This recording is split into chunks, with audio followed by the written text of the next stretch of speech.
오늘 본문의 13절 말씀은 우리 크리스찬들이 좋아하는 말씀 중에 하나입니다.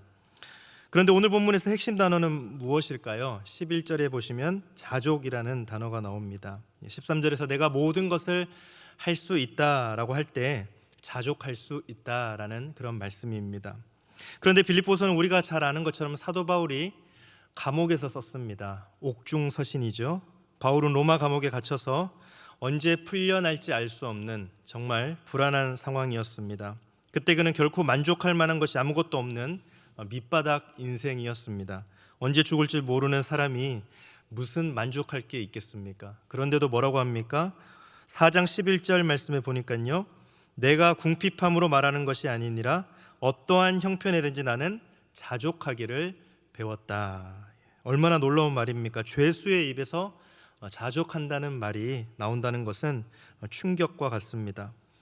자족한다는 말과 더불어 가장 또 많이 나오는 말이 기뻐한다, 기뻐하다라는 그런 말입니다.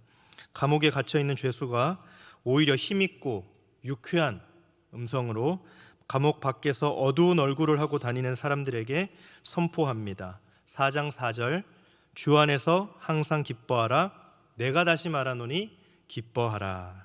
감옥에 갇혀 극심한 고통을 당하고 있는 사람이 이처럼 기뻐하라라는 말을 하는 것이 어떻게 가능할까요? 이것을 우리가 좀 깊이 한번 생각해 보아야 할 문제입니다.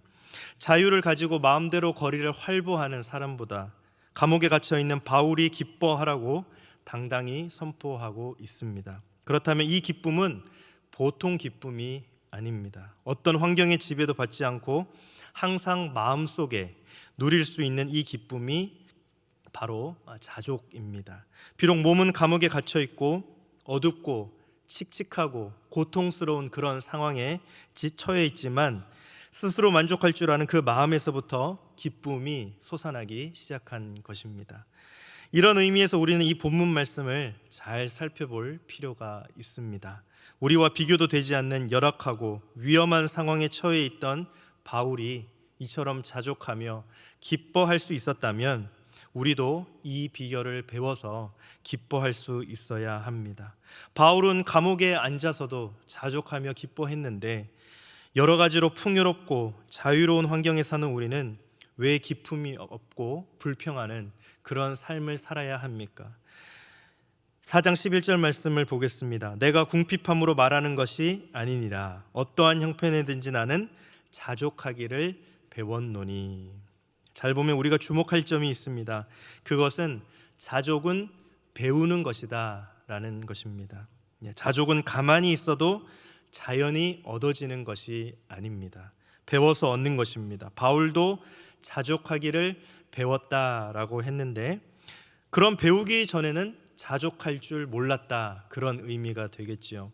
사실 인간은 본성적으로 자족할 줄을 모릅니다. 만족이 없습니다. 아무리 원하는 물건을 사더라도 조금 지나면 또다시 만족을 하지 못하고 다른 것을 쳐다봅니다. 아무리 내가 하고 싶던 원하던 일을 하더라도 조금만 지나면 또 다른 일을 보게 됩니다. 그것은 아담으로부터 물려받은 부패한 죄성이 우리 안에 있기 때문입니다. 그래서 불평과 불만으로 가득한 채 살아가는 것이 보통이고 작은 것에도 감사하며 자족하는 일은 참 어려운 일입니다. 이것은 마치 갈지 않은 땅과 같아서 가만히 내버려 두어도 잡초가 납니다. 잡초 씨앗을 가져다 심을 필요가 없고 가시나무 묘종을 가져다가 심을 필요가 없습니다. 가만히 내버려 두어도 잡초가 무성하게 나고 가시는 마구 뿌리를 내립니다. 사람의 마음이 그와 같지요. 불평하거나 원망하는 법을 가르쳐 줄 필요가 없습니다. 가만히 있어도 인간의 마음에는 항상 불평과 원망이 쏟아져 나오게 되어 있습니다. 남편들은 고집을 부리는 것을 배우고 결혼하셨습니까? 아내들은 바가지 긁는 학원에 가서 배우고 결혼하셨습니까? 자녀들은 부모님 말을 안 듣는 특별 과외를 받았습니까? 사람의 마음은 가만히 두면 불평과 불만, 원망으로 가득해집니다. 마가복음 7장 20절부터 23절 말씀을 세 번역으로 보겠습니다. 또 그들에게 말씀하셨다. 사람에게서 나오는 것, 그것이 사람을 더럽힌다. 나쁜 생각은 사람의 마음에서 나오는데 곧 음행과 도둑질과 살인과 간음과 탐욕과 악의와 사기와 방탕과 악한 시선과 모독과 교만과 어리석음이다. 이런 악한 것이 모두 속에서 나와서 사람을 더럽힌다. 그러므로 우리는 마음밭을 그대로 두어서는 안 됩니다. 땅을 갈고 모종을 심고 물을 주고 거름을 주며 가꾸어야 합니다. 그래야만 아름다운 꽃을 피울 수 있고 삶의 귀한 열매를 맺을 수 있습니다. 결코 가만히 있어도 참된 그리스도인의 삶을 살 수 있는 것이 아니지요. 끊임없이 노력하고 애쓰며 마음밭을 가꾸어야 합니다. 왜 큐티를 해야 합니까? 왜 새벽 기도를 해야 합니까? 왜 성경을 읽어야 합니까? 왜 예배 자리에 나와야 합니까? 자신의 마음밭을 가꾸는 작업이기 때문입니다. 큐티를 안 하고 성경 읽지 않고 기도하지 않아도 신앙생활은 할 수 있겠지만 아마 정말 추한 삶을 살게 될 것입니다. 가슴에 잡초가 숭숭 난 채 우리가 거리를 활보하는 것과 같습니다. 자족도 마찬가지입니다. 가만히 내버려 두어도 저절로 자족하게 되는 것이 아닙니다. 갈고 닦고 가꾸며 재배해야 합니다. 다시 말해 배워야 한다는 것입니다. 자족하는 법을 배우지 않으면 결코 자족할 줄을 알지 못하게 됩니다. 그렇다면 바울은 어떤 방법으로 자족을 배웠다고 말합니까? 4장 12절 말씀을 보겠습니다. 우리 한번 같이 읽겠습니다. 시작. 나는 비천에 처할 줄도 알고 풍부에 처할 줄도 알아 모든 일 곧 배부름과 배고픔과 풍부와 궁핍에도 처할 줄 아는 일체의 비결을 배웠노라. 아멘. 이 말을 알기 쉽게 풀어보면 이렇게 말할 수 있습니다. 나는 가난하다는 것이 무엇인지 알고 부하다는 것이 무엇인지를 안다. 나는 잘 먹을 때나 배고플 때나 넉넉할 때나 아쉬울 때나 모든 형편에서 자족하는 비결을 배웠다. 바울은 자신의 삶의 경험을 통해 자족을 배웠다라고 말합니다. 그는 가난을 겪으면서 가난 속에서 자족하는 비결을 배웠습니다. 그는 부요함을 경험하면서 부요 속에서 자족하는 비결을 터득했습니다.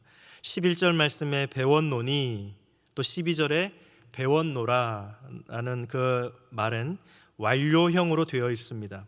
그러니까 지금까지의 경험을 통해서 계속해서 이어지고 있는 행동을 말합니다. 다시 말해 과거부터 지금까지 계속해서 배워왔다는 의미입니다. 비천할 때나 풍족할 때, 배고플 때나 배부를 때, 또 풍성할 때나 궁핍할 때 다양한 인생 경험을 거쳐오면서 또 환경을 통해서 자족을 배워왔다는 것입니다. 지금 저와 여러분들도 아마 처해 있는 상황을 한번 잘 살펴보시기를 바랍니다. 어떻습니까? 삶의 형편이 많이 어렵습니까? 힘듭니까? 그러나 어려운 지금의 그 환경이 아주 중요하다고 생각이 됩니다. 왜냐하면 바울처럼 자족할 줄 아는 법을 배울 수 있는 절호의 기회이기 때문입니다. 언젠가 어려움은 지나가겠지요. 또한 나중에 힘들게 살고 싶어도 그렇게 살 수 없을 때가 있을 것입니다. 그러므로 지금이 자족하기를 배울 수 있는 아주 좋은 기회라고 생각하십시오. 지금 어려울 때 자족하지 못하면 나중에 또 일이 잘 풀려도 자족하지 못하는 사람이 됩니다. 반대로 지금 넉넉하고 편안하게 살면서도 자족하지 못하면 나중에 상황이 어려워질 때 더더욱 자족하지 못하게 됩니다.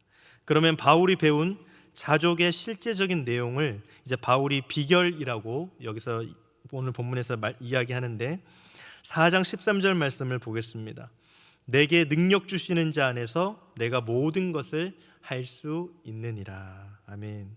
이 말을 바꾸면 나는 어떤 형편에 처하든지 그때마다 내게 능력을 주시는 예수 그리스도 안에서 언제든지 자족할 수 있다라는 뜻입니다. 이 말씀을 통해 바울의 그 자족의 비결을 두 가지로 정리할 수 있습니다. 첫째는 어떤 형편에서든지 자족할 수 있는 능력은 주님이 주신다는 사실입니다. 둘째, 그 능력을 받으면 어떤 환경에서든지 자족할 수 있다는 것입니다. 바울이 말하는 비결의 핵심은 예수님의 능력입니다. 바울은 예수님이 어떤 경우에서나 능력을 공급한 주신다는 그런 원천이 되신다는 것을 삶의 경험을 통해 잘 알고 있었던 것입니다. 가난할 때는 그 가난에 구애받지 않고 자족할 수 있도록 주님이 자기를 강하게 하시는 것을 경험하면서 배웠습니다. 부유한 형편에 처했을 때는 그 부유에 자신의 마음이 빼앗기지 않고 계속해서 복음에 집중할 수 있도록 주님께서 능력을 주시는 것을 경험하며 배웠습니다. 그래서 그의 말을 요약하면 자족은 사람의 힘이 아니라 오직 주님께서 주시는 힘이고 주님의 능력만 받으면 어떤 환경에서든지 자족할 수 있다라는 것입니다. 다시 한번 13절을 보십시오. 내게 능력 주시는 자 안에서, 이 말에 바로 그런 뜻이 담겨 있습니다. 자족은 주님이 주신다. 주님이 주시는 힘을 받으면 언제든지 자족할 수 있다. 어떤 환경에서든 주님은 그 힘을 주신다. 저와 여러분 모두에게 바로 이 내게 능력 주시는 자 안에서의 비결이 있는지 궁금합니다. 우리가 어떤 환경에서든지 주님께서 주시는 이 능력, 자족할 수 있는 이 능력, 비결, 이것을 저와 여러분들이 오늘 말씀을 통해서 배우시고 또 그 은혜를 누리시기를 주님의 이름으로 축복합니다. 바울이 말하는 비결, 즉 예수 그리스도가 주시는 능력이 실제적으로 어떤 것인가를 보면 세 가지로 말할 수 있겠습니다. 주님께서 주시는 능력의 첫 번째 모습은 환경의 노예가 되지 않는 것입니다. 환경을 초월하는 능력입니다. 어떤 환경을 만나든지 거기에 매이지 않는 능력을 말합니다. 우리의 마음은 환경의 변화에 아주 민감하게 예민하게 반응하는 것을 볼 수가 있습니다. 부유하던 사람에게 갑자기 재난이 닥치면 정신을 차리지 못하는 것을 보게 됩니다.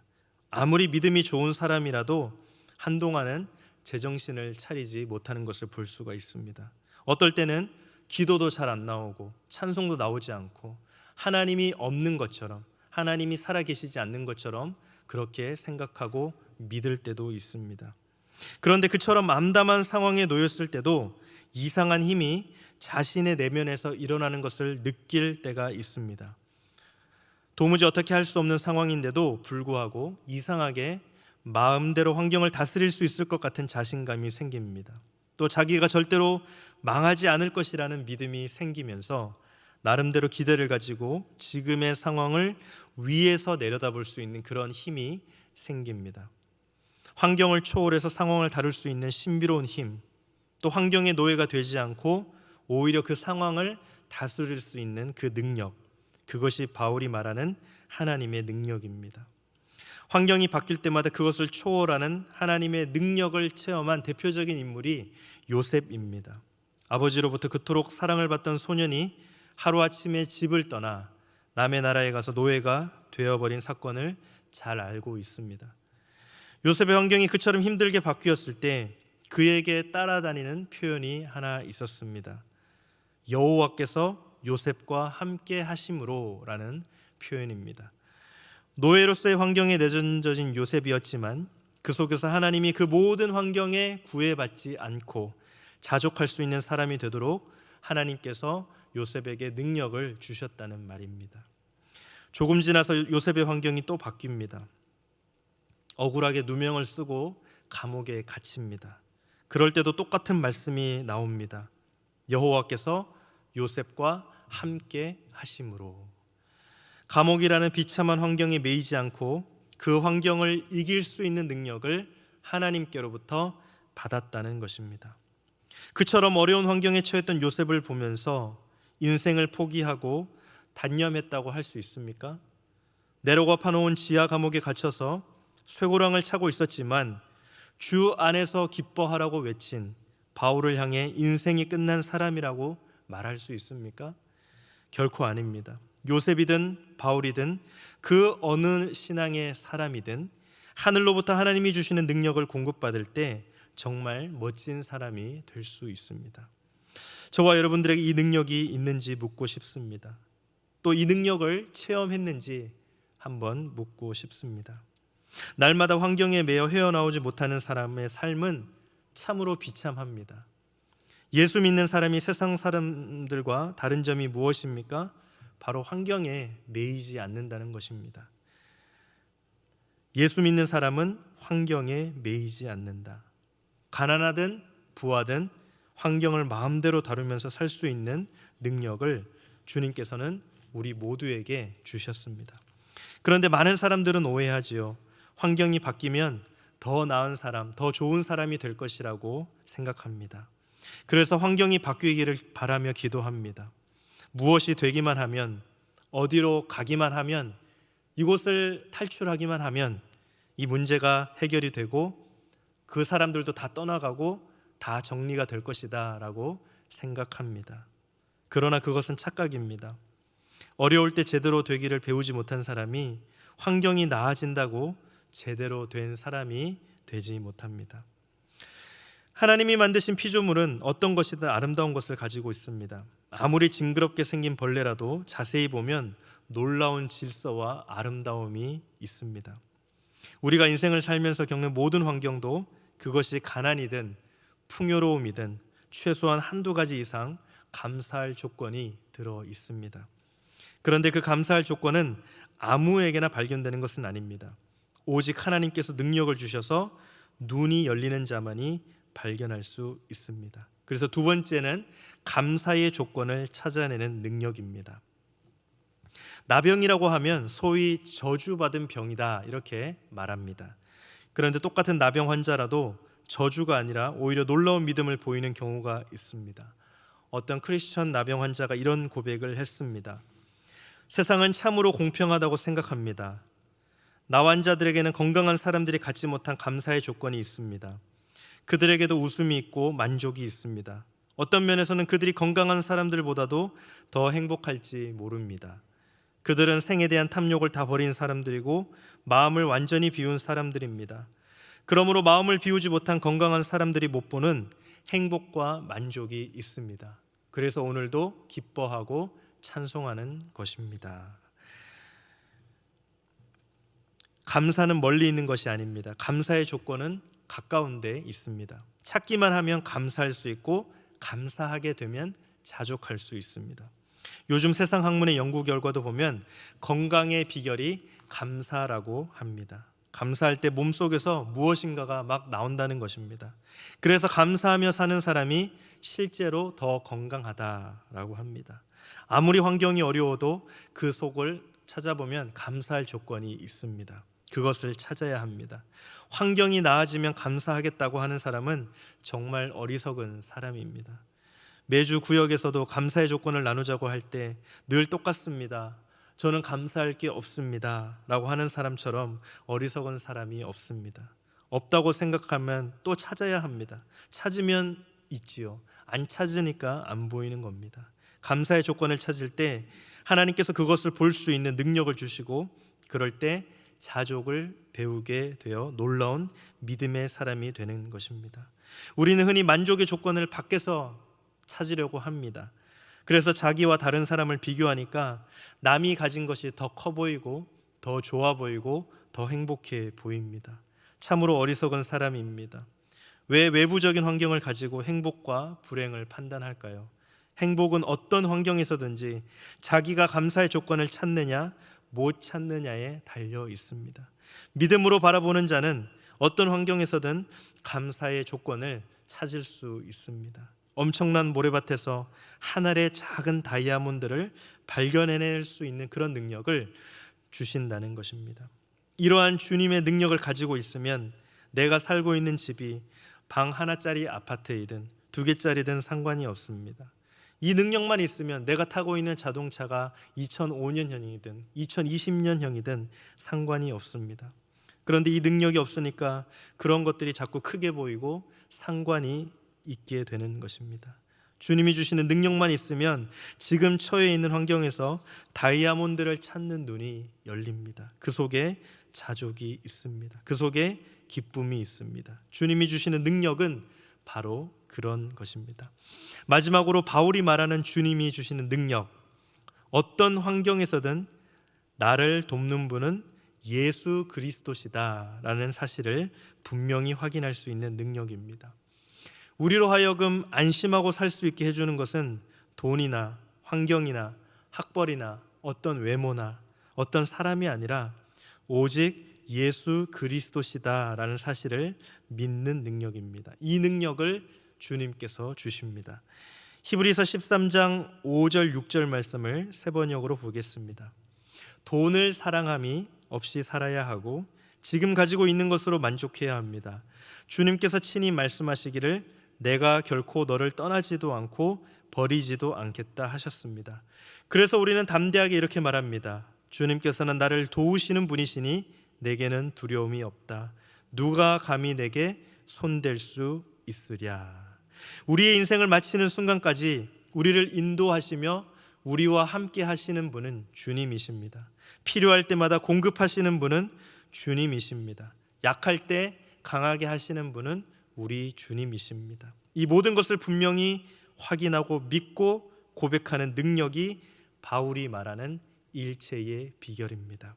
이제 우리 모두가 환경을 탓하지 말기 바랍니다. 다른 사람을 탓하지 말기 바랍니다.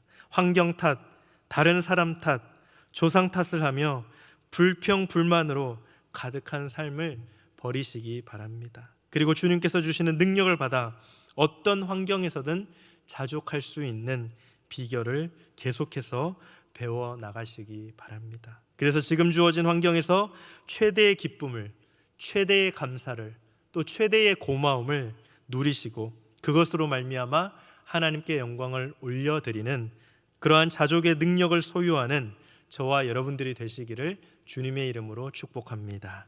기도하겠습니다. 하나님 아버지 감사합니다. 말씀과 기도를 통해 어떤 환경 상황에서든지 자족할 수 있는, 그것을 계속해서 배워나갈 수 있는 일체의 비결을 깨닫게 하시니 감사합니다. 어떤 형편 환경에서든지 자족할 수 있는 능력은 주님이 주시고 그 능력을 받아 자족하는 삶을 살아갈 수 있도록 도와주옵소서. 주님께서 주시는 환경을 초월하는 능력, 감사의 조건을 찾아내는 능력, 우리를 도우시는 능력으로 지금 주어진 환경에서, 내가 살아가는 환경에서 진정한 기쁨과 감사를 누리는 우리 모두가 될 수 있도록 주님 인도하시고 함께하여 주옵소서. 이 모든 말씀 예수님의 이름으로 기도드립니다. 아멘.